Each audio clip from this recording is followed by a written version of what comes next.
En esta ocasión te presento la continuación de la saga de videos tutoriales para resolver problemas y ejercicios para suplir la respuesta. En esta primera parte abarcaremos los problemas del 16 al 20. Vámonos a comenzar con el problema 16. El problema 16 nos dice que el promedio de Juan en sus primeras 6 pruebas de matemáticas es 89. ¿Qué puntuación necesita en la próxima prueba para obtener un promedio de 90? Como vemos, el problema nos habla de promedio, lo que quiere decir que estamos en el aspecto de aritmética o de probabilidades y estadística, porque nos hablan de promedio y nos dan el promedio de 6 pruebas que tomó Juan. Lo único que necesitamos acá para resolver este problema es recordar lo que significa promedio y entonces hacer un análisis de cuánto le faltarían a él obtener de más, en este caso, para poder suplir los puntos que le faltaron en las 6 pruebas anteriores. El promedio se sabe que es una medida que representa a un conjunto de valores alrededor del cual giran esos valores. Así que tenemos aquí un primer dato que es de 89. O sea que Juan le faltó un punto en cada una de estas pruebas si este es el valor representativo. De hecho, sabemos que pudo haber sido que en una obtuvo 86, en otro obtuvo 95, en otro obtuvo 92, etc. Y todas ellas entonces, al sacar el promedio, nos dio 89, giran alrededor de 89. Nos preguntan qué puntuación necesita para lograr mantener el promedio mínimo que exige la beca de 90 puntos. Entonces, sencillamente aquí, recordando este concepto de promedio, ya nosotros tenemos solucionado el problema, porque le faltó un punto en cada una de las pruebas que tomó, o sea, serían 6 por 1, 6. Y él debe tener un mínimo de 90, lo que quiere decir que debe sacar un mínimo de 90 en la prueba que debe tomar ahora, más superarlo con 6 puntos para suplir y lograr un 90 en promedio de las 7 pruebas.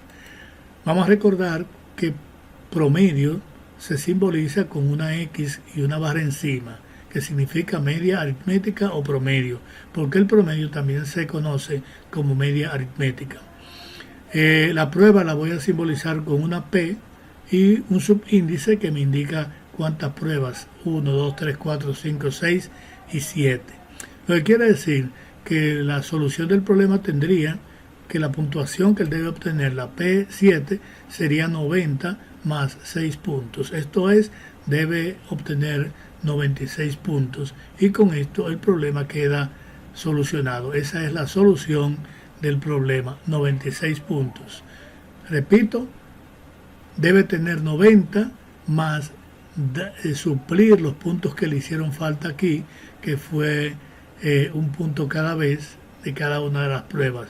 6 por 1 serían 6, se lo sumamos al 90 y tiene 96. Esto es un análisis directo propio de la prueba de aptitud académica, que no debemos tomar más de 45 segundos. Pues bien, si nosotros tenemos que la respuesta es 96, ya debemos, como es un problema para suplir respuesta, vamos a ir a la hoja de respuesta. En la hoja de respuesta es donde nosotros obtenemos los puntos. Esta es una hoja donde se presenta este esquema con 4 columnas y una serie de caracteres que deben ir en la columna o la fila que encabeza esas columnas. Vamos a tener una fila que encabeza donde vamos a escribir el 96. Como es un número del sistema de numeración decimal, de una vez sabemos que irá en las últimas casillas de la derecha, 9, 6. porque este es un número ordenado, este es un orden de las unidades y este es un orden de las decenas. Ahí están los dos números. Entonces escribimos un 6 y escribimos el 9 y ya tenemos la respuesta. Sin embargo, todavía para la lectura del escáner de la máquina no tenemos nada. De ahí que debemos buscar en la columna del 6 ese número y sombrearlo. Así sombreamos ese 6 y ya sí la máquina puede leer que nosotros escribimos 6 en esa respuesta. Y el 9 igual, vamos al 9 y sombreamos el 9. Así ya tenemos los puntos que vale este problema ganado, 96. Sin haber hecho esto no tuviéramos nada, no tuviéramos ningún puntaje. Así que este es el último paso, pero es el paso más importante y por eso lo recalco en esta saga de videos tutoriales. Continuamos. También este problema pudiéramos explicarlo de manera más detallada y lo voy a hacer. Si usted entendió anteriormente puede adelantar la parte que estoy explicando en detalle y llegar al problema 17. El problema ya sabemos que es un problema de promedio y el promedio lo ligamos, lo asociamos a lo que es estadística, porque en promedio quiere decir media aritmética. Entonces, como trata de promedio, es un problema de estadística y como el promedio es una medida de tendencia central, ya tendríamos ubicado el problema, ya tendríamos el problema con un marco de estadística y probabilidades, ¿no? Entonces, dentro de la estadística ya vemos el tema de promedio y el promedio tiene que ver con medidas de tendencia central. Aquí ya vamos a tener medidas de tendencia central. ¿Cuáles son las medidas de tendencia central en estadística? Son 3: la media, la mediana y la moda. Así tendremos que la media, que en este caso una de ellas se llama promedio o media aritmética. También está la media geométrica o también está la media ponderada. Pero no vamos a entrar en detalles sobre eso porque nada más estamos abordando esta temática para aplicarla al problema de que se trata. Entonces, eso es la media aritmética o promedio. También está la mediana, no voy a dejar de mencionarla, y también está la moda, que la trataremos en otras situaciones problemáticas. Vamos entonces a aplicar la media aritmética o promedio. ¿Qué es la media aritmética en términos ya formales, matemáticos? También esa media aritmética puede estar referida a datos agrupados o datos no agrupados. Entonces, lo que tenemos aquí es la media aritmética que ya hemos dicho que tiene un símbolo, un icono que es una X o una letra cualquiera con una raya encima y significa promedio. En este caso decimos que X son calificaciones, sería el promedio de las calificaciones. Entonces, ¿cómo se calcula el promedio? Sumando todos los valores, el conjunto de todos los valores y dividiendo entre la cantidad de valores que hemos sumado. Así tendríamos que si aquí son 7 valores, tendríamos X y lo ponemos como un índice. Este símbolo aquí significa también sumatoria o suma de valores X sub I. Y usamos X como puntuación y lo ponemos un subíndice para indicar cada una de esas puntuaciones. X sub I que van desde 1 hasta N según se expresa en la fórmula. Y aquí se detalla diciendo que es la suma de esos puntajes 1, 2, 3, 4 hasta N dividido entre N. Vamos a aterrizarlo en este problema que sería de pruebas. Vamos a llamarle P, como ya le llamamos P a las pruebas obtenidas y vamos a llamar el promedio a esas pruebas. Sería la fórmula ya particularizada escrita de esta manera, donde vamos a llamar en vez de XP, P sub I, que serían las puntuaciones obtenidas en las pruebas. Como fueron 6, vamos a particularizarla aquí, serían P1, P2, P3, P4, P5 y P6, más la última, que es la que debemos investigar, que es P7. Todo esto dividido entre el número de eventos que se desarrolló aquí, que fueron 7.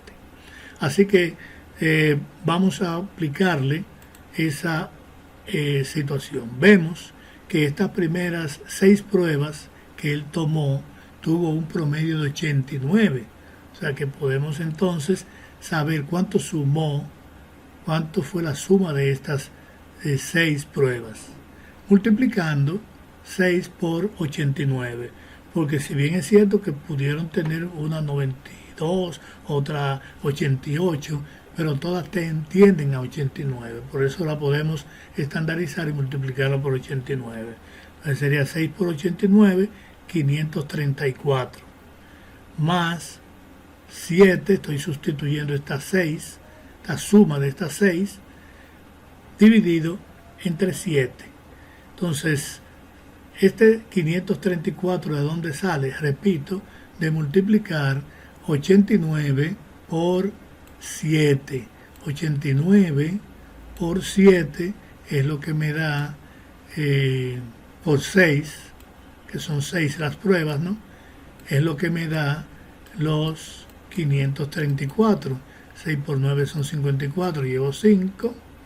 Y 6 por 8, 48 y 5, 53. Ahí yo tengo 534, que es este valor que tengo aquí, y sustituir toda esta parte. Más P7 sobre 7.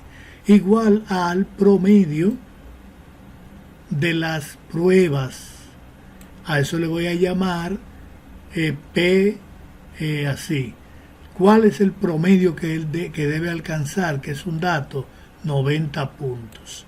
Así que va a tener que 534 más P7 sobre 7 sería igual a 90. Puedo ahora despejar esta ecuación porque hay un término desconocido y otras constantes. Para despejar, en este caso, la variable, como tiene un denominador, o sea, está multiplicándose por un séptimo, se puede decir así, esta suma está multiplicada por un séptimo, vamos a para hacerla lineal, o sea, hacerla sin denominador, vamos a multiplicar por el inverso de un séptimo, que es 7, en ambos miembros, aplicando lo que es la propiedad multiplicativa de la igualdad, que me garantiza que si yo multiplico una igualdad por una misma cantidad, la igualdad mantiene el valor de verdad original, que es verdadero por hipótesis. Simplificando, tengo mitad de 7, 1 y mitad de 7, 1. Esto lo multiplico por 1 y ¿qué me quedarían? 534. Más P7 entre 1, que da eso mismo, 534 más P7. Y aquí multiplico 90 por 7, 90 por 7, y esto me daría un valor de 7 por 0 da 0, y 7 por 9 es 63. Estoy dando detalles que yo sé que todos ustedes lo saben, pero para que tengan la precisión de dónde sale este valor. Ya lo escribí, ya lo vieron. Vamos entonces a simplificarlo aquí, que sería que vamos a escribir 534 más P7 igual a 630.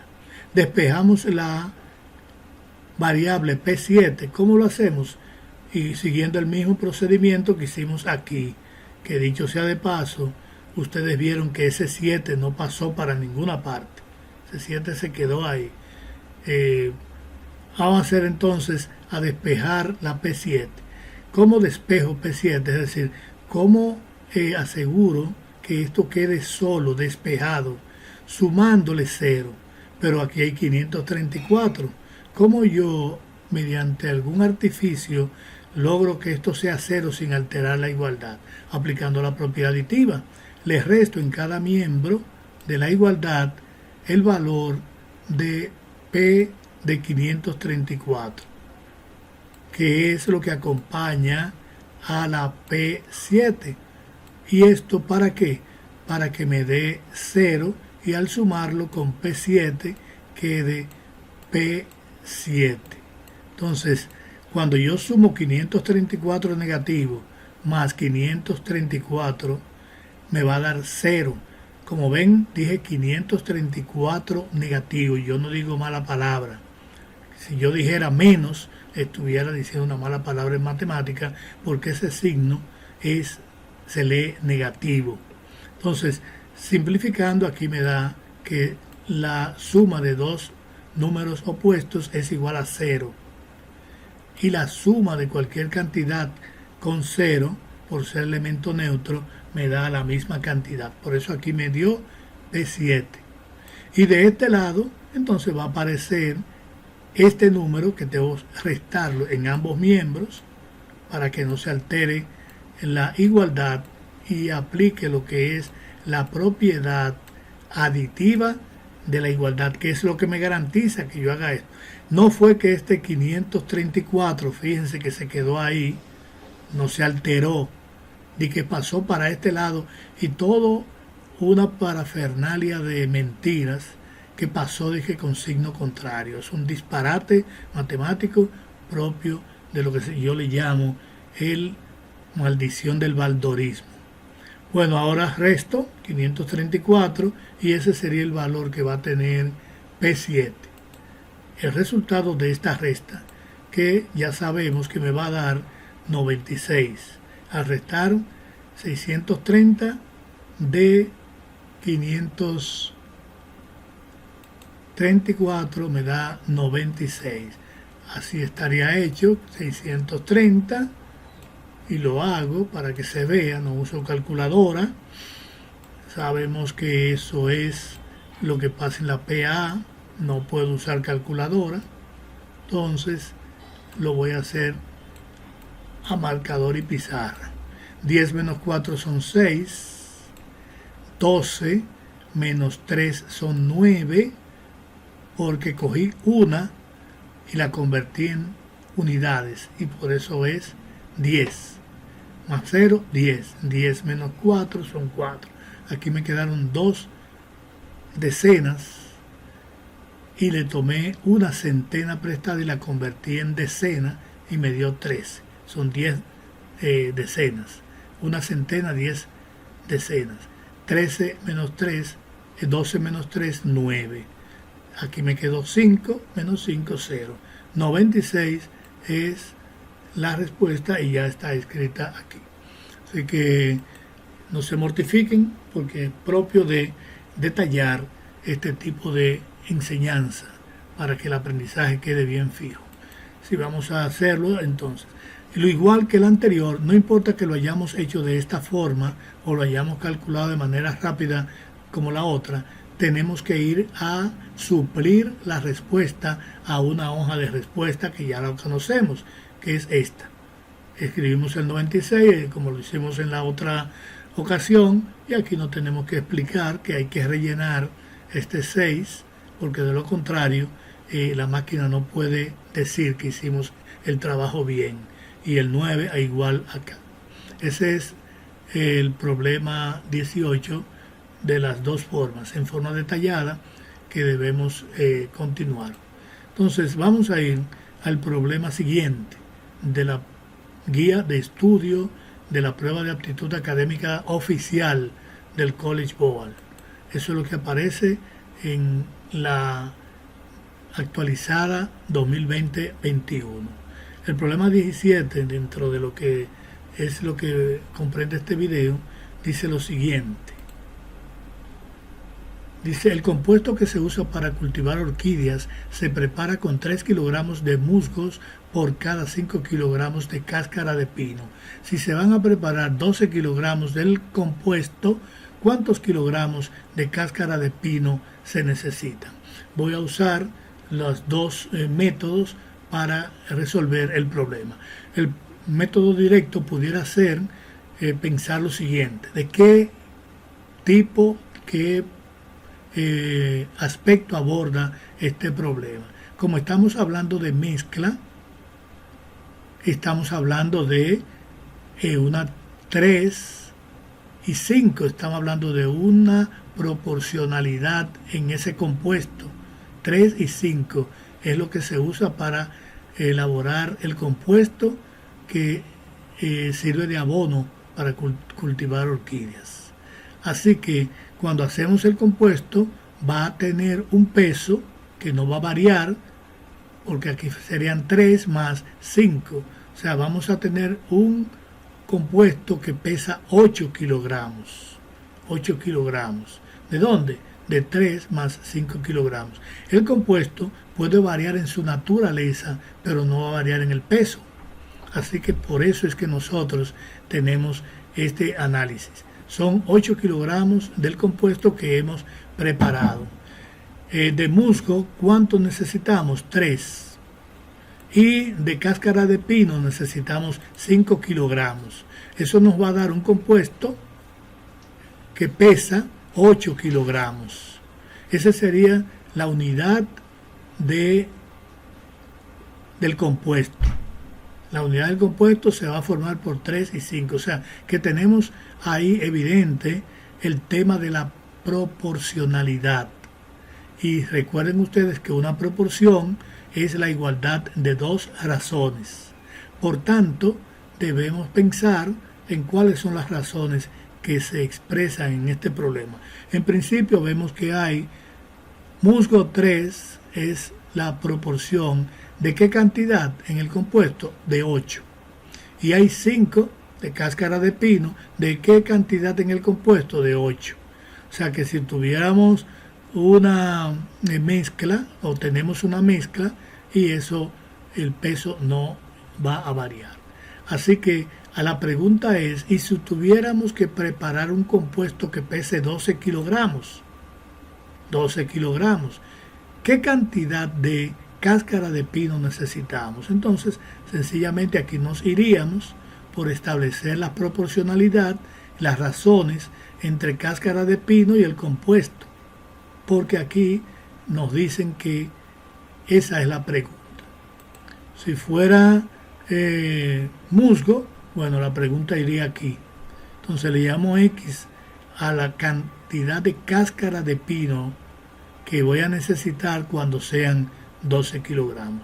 Esto se resuelve haciendo una proporcionalidad a través de la igualdad de dos razones, que es como se define proporción. Igualdad de dos razones. Y una razón es la comparación, en este caso, la comparación por división de dos cantidades. Primera comparación, 5 entre 8, dividido entre 8, que cuando lo expresamos como una proporción, escribimos esta notación: 5 es a 8, y lo hacemos con 2 puntos. 5 es a 8. ¿Ven cómo se expresa la notación de la proporción? Como X es a 12. Ahí tenemos ya la igualdad por definición de proporción de esas dos razones. Y sabemos que la proporción tiene una propiedad que se demuestra en el teorema fundamental de las proporciones, y que dice que para que una expresión de este tipo sea una proporción, tiene que comprobarse que el producto de los extremos es igual al producto de los medios. Me voy a detener a explicar voy a recordar que en las razones cada uno de los términos recibe un nombre, que el primero se llama antecedente y el segundo se llama consecuente. O sea que el 5 es antecedente y el 8 es consecuente. Y aquí también el AX es antecedente y el 12 es consecuente. Eso es para que recordemos completo el tema de la proporcionalidad. Pero cuando lo vemos aquí, hemos visto que por la posición que ocupan esos términos podemos ver el lenguaje y unificar un término para estos que están en el extremo, y le llamamos extremo. y también usar un término para estos dos y dejar de llamarle consecuente del primero con antecedente del segundo. Eso nos economizaría una expresión, o sea, tendríamos una expresión mucho más fluida. Medios y extremos. Hay un teorema que nos dice que el producto de los medios debe ser igual al producto de los extremos y viceversa. O sea, si yo tengo extremo 1 por extremo 2, la voy a poner en mayúscula el 2, me va a dar una igualdad que es medio 1, que lo voy a simbolizar minúscula, y voy a tener por el medio 2. En vez de usar índice, aquí usé esta nomenclatura. Entonces, extremo por extremo es igual a medio por medio. Así que yo voy a tener aquí que 5 por 12 es igual a 8 por X. 5 por 12 son el producto de los medios, es igual, en este caso de los extremos, es igual al producto de los medios. 8 por X. Podemos despejar, podemos escribir esto de izquierda a derecha con la variable a la izquierda por la propiedad reflexiva de la igualdad, y así tendríamos una situación mejor. Así que, teniendo eso así, ya sabemos cómo vamos a obtener el valor de X. X sería igual a 5 por 12 entre 8, que es el despeje de la proporción que teníamos aquí, de que X por 8 es igual. Entonces ahí vamos a simplificar, cuarta de 12, 3 y cuarta de 8, 2. Eso me daría la igualdad de 5 por 3, tomando aquí estos resultados entre 2, y esta multiplicación estaría más simplificada. Pero lo pueden hacer directo. 5 por 12 es 60, entre 8 le va a dar lo mismo, que es 15 medio. 60, cuarta 15 y cuarta de 8, 2. 15 medio. Esa es la respuesta de este problema. Vamos a necesitar 15 medio kilogramos de cáscara de pino para lograr 12 kilogramos del compuesto. Si quisiéramos darlo de otra manera el número, de manera digamos decimal, pudiéramos hacer la división de estos dos números para llevarlo a la forma decimal. O sea, puedo usar esto 15 entre 15 dividido entre 2. 15 dividido entre 2, así se convierte un quebrado impropio a quebrado a un número decimal. 15 entre 2 es a 7. Ven, 7 por 2 son 14, al 15, 1. Como yo quiero convertir esto a decimal, voy a multiplicar por 10 para seguir dividiendo y obtener la décima. Porque multiplico por 10 aquí y divido entre 10 este resultado para que esto sea una décima. Por eso pongo punto de una vez, porque ya de antemano apliqué la propiedad de invarianza de la división y dividí 10, multipliqué por 10 y dividí entre 10. Y es como si le aplicara la multiplicación por 1. Entonces aquí sería 5, pero 5 décimas. Por eso puse el punto.